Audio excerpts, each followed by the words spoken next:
Comma.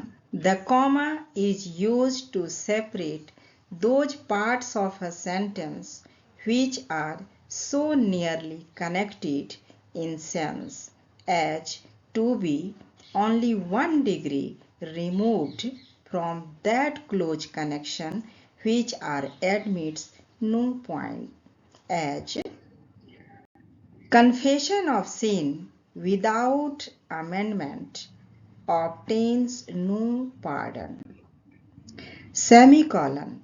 The semicolon is used to separate those parts of a compound sentence which are neither so closely connected as those which are distinguished by the comma, nor so little dependent as those which require the colon, as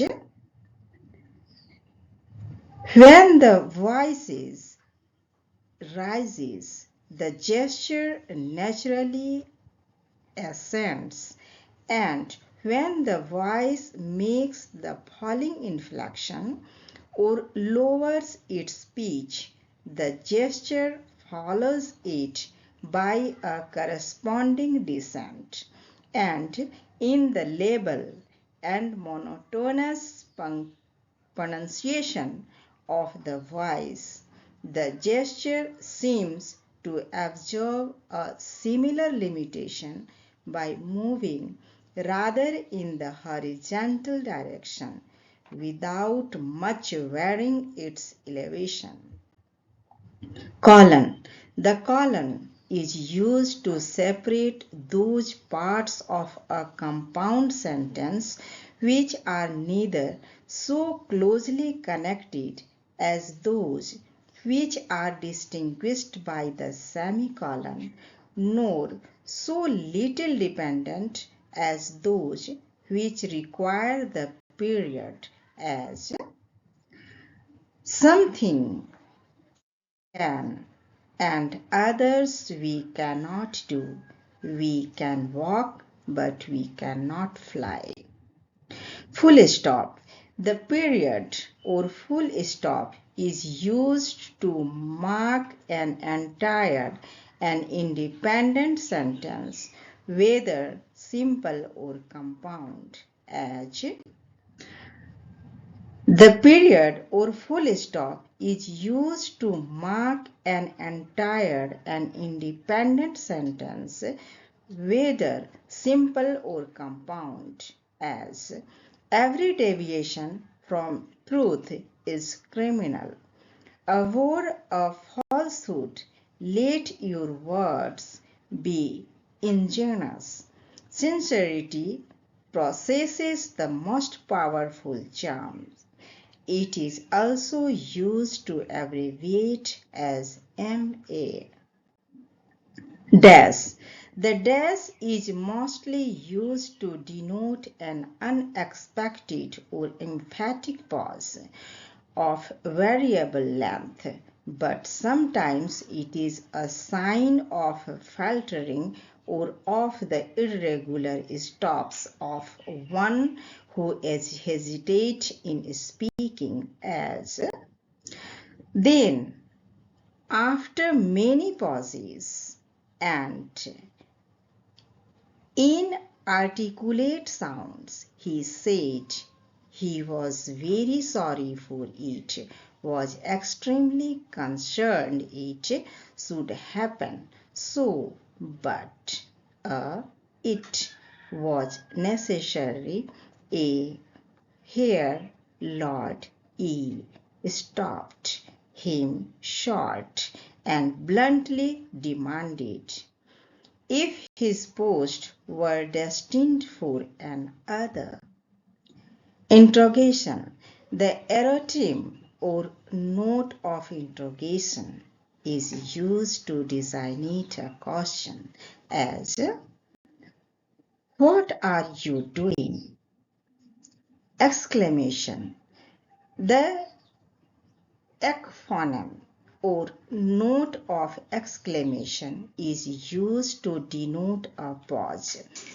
with some strong emotion of admiration, joy, grief, or other feeling.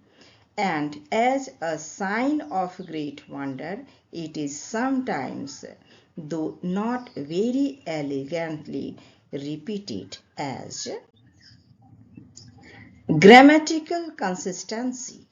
What a gem!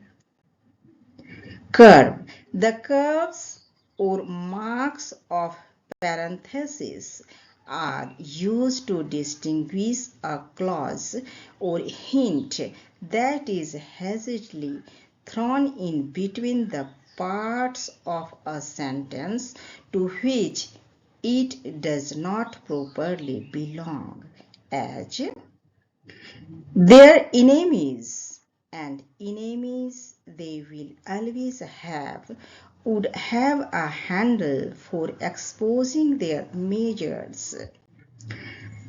There are also several other marks which are occasionally used for various purposes as follow.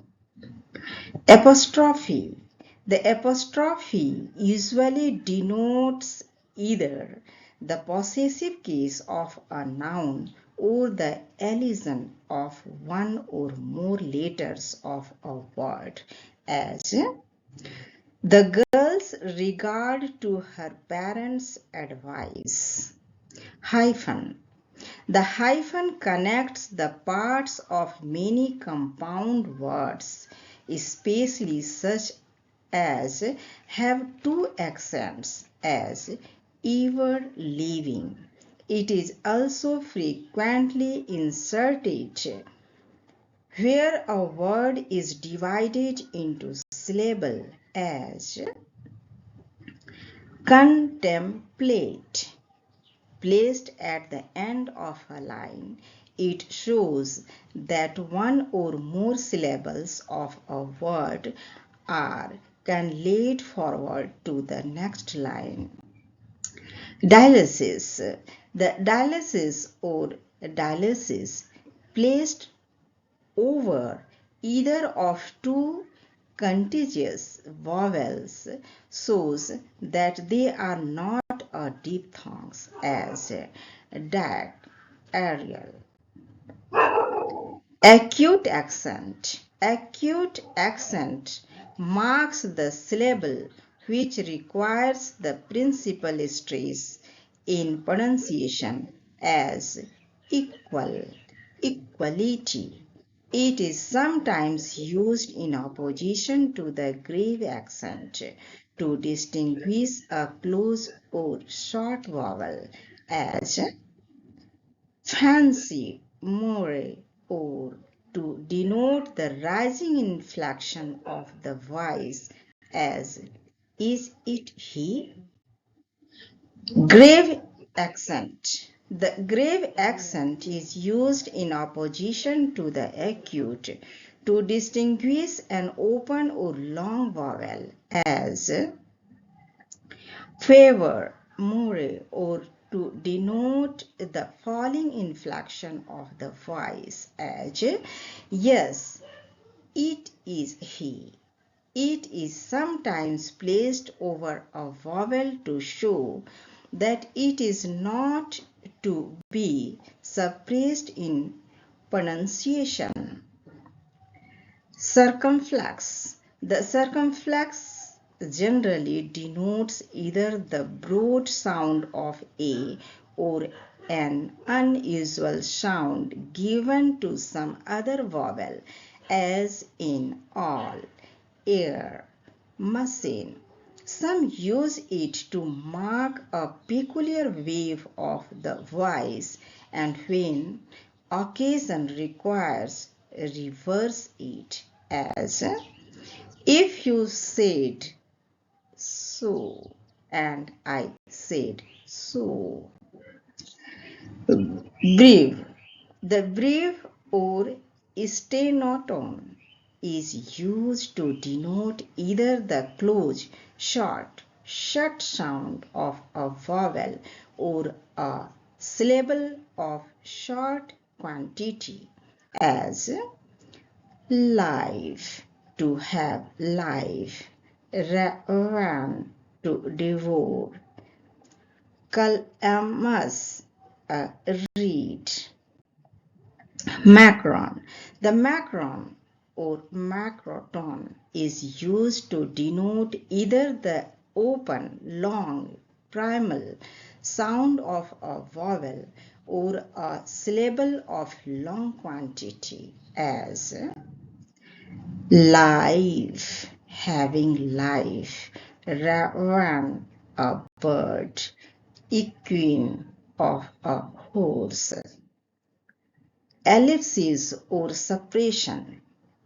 The ellipsis or suppression denotes the omission of some letters or words, as king for king, C star D for coward, D ellipsis D for damned. Caret. The caret used only in writing shows where to insert words or letters that have been accidentally omitted. Brass. The brass serves to unite a triplet or more frequently to connect several terms with something to which they are all related. Section. The section marks the smaller division of a book or chapter and which the help of numbers serves to abridge references. Paragraph. The paragraph, chiefly used in the Bible, denotes the commencement of a new subject. The parts of discourse which are called paragraphs are in general sufficiently distinguished by beginning a new line and carrying the first word a little forwards or backwards. The paragraphs of books being in some instances numbered, this character may occasionally be used in lieu of the word paragraph to shorten references. Quotation. Quotation points distinguish words that are exhibited as those of an other author or speaker. A quotation within a quotation is usually marked with single points, which, when both are employed, are placed within the other, as and again he saith, rejoice, ye Gentiles, with his people. Brackets. Brackets generally includes some correction or explanation, but sometimes the sign or subject to be explained, as he, Mr. Morris, was of a different opinion. Index. The index or hand points out something remarkable or what the reader should particularly observe. Asterism. Asterism. The asterism or 3 stars, a sign not very often used, is placed before a long or general note to mark it as a note without giving it a particular reference.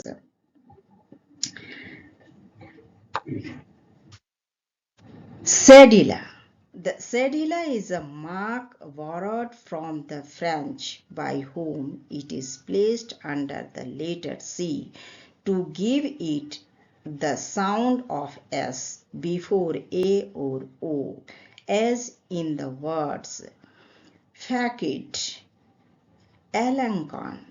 The Worcester's Dictionary it is attached to three other letters to denote their soft sounds, with Z as J, S as Z, X as GZ.